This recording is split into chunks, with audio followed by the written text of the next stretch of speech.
नमस्कार, आपका स्वागत है रेडियो द्वारका में। आज हम आपको बताने जा रहे हैं दिल्ली के लाजपत राय मार्केट में एक जो 47 लाख की चोरी हुई थी और उसको बिल्कुल ब्लाइंड केस था, लेकिन पुलिस ने उसको सॉल्व किया है। आइए आपको लेके चलते हैं नॉर्थ डिस्ट्रिक्ट के डीसीपी मनोज कुमार मीना जी के पास। 9 नवंबर को एक वारदात हुई थी जिसमें हमें इन्फॉर्मेशन मिली थी कि न्यू लाजपत राय मार्केट में एक घड़ी का बिजनेसमैन था, उसकी बिजनेसमैन की दुकान थी। उस दुकान पे पेमेंट लेने के आड़ में 2 जने आते हैं दुकान के अंदर और वो पहले कुछ पर्चियाँ दिखाते हैं कि हमें ये पेमेंट लेनी है, वो पेमेंट लेनी है। जब इससे उनका काम नहीं चलता है, वो बोलते हैं कि ऐसी कोई पर्ची नहीं है, जो फर्जी पर्ची है। तब उन्होंने अपने बैग से एक एयरगन टाइप्स निकाली और एक चाकू निकाला और उसमें फिर जो भी उनके पास कैश था वो लेके चले गए। इसमें वो नॉर्मल जो पेमेंट लेता है उसकी तरीके से मार्केट में आए थे और उसी तरीके से आराम से बाहर चले गए थे।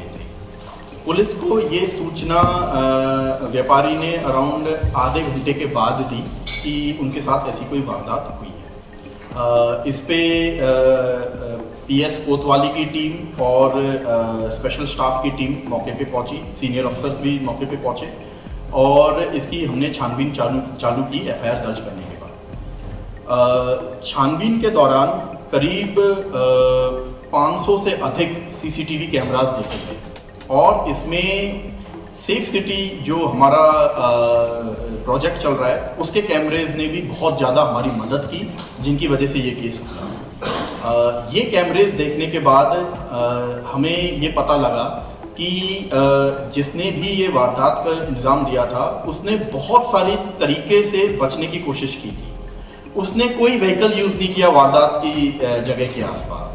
वो भीड़ वाले इलाके में जहाँ बहुत ज़्यादा भीड़ होती है, जहाँ आदमी को डिफ्रेंशिएट करना ही मुश्किल हो जाता है, उस जगहों से वो पैदल गया है।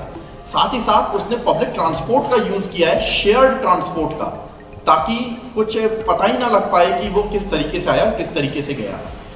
साथ ही साथ उसने रोड के वहीं पे ही अपने कपड़े भी चेंज कर लिए थे, ताकि हम जब ट्रैक भी करें तो कपड़ों से भी ट्रैक ना कर पाए।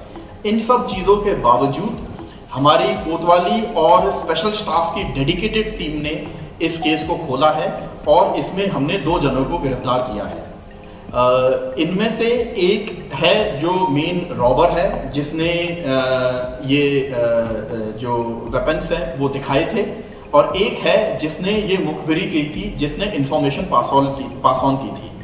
दोनों जनों को इस वारदात से जो लूटा गया पैसा था उसका शेयर मिला है, जो कि काफ़ी हद तक हमने रिकवर कर लिया है और रिकवरी अभी जारी है। इनफैक्ट ये प्रेस कॉन्फ्रेंस हुई है, उससे जस्ट 10-15 मिनट पहले हमारी एक नेक्स्ट स्टेज ऑफ रिकवरी हुई है, तो रिकवरी अभी कंटिन्यूसली जारी है इसमें। इसके साथ ही साथ ये केस खुलने के साथ ही साथ ये जो रॉबर्स थे ये पहले भी रॉबरी के केस में बंद हो चुके हैं, जबकि जो मुखबिर था उसके ऊपर अभी तक कोई इन्वॉल्वमेंट नहीं थी।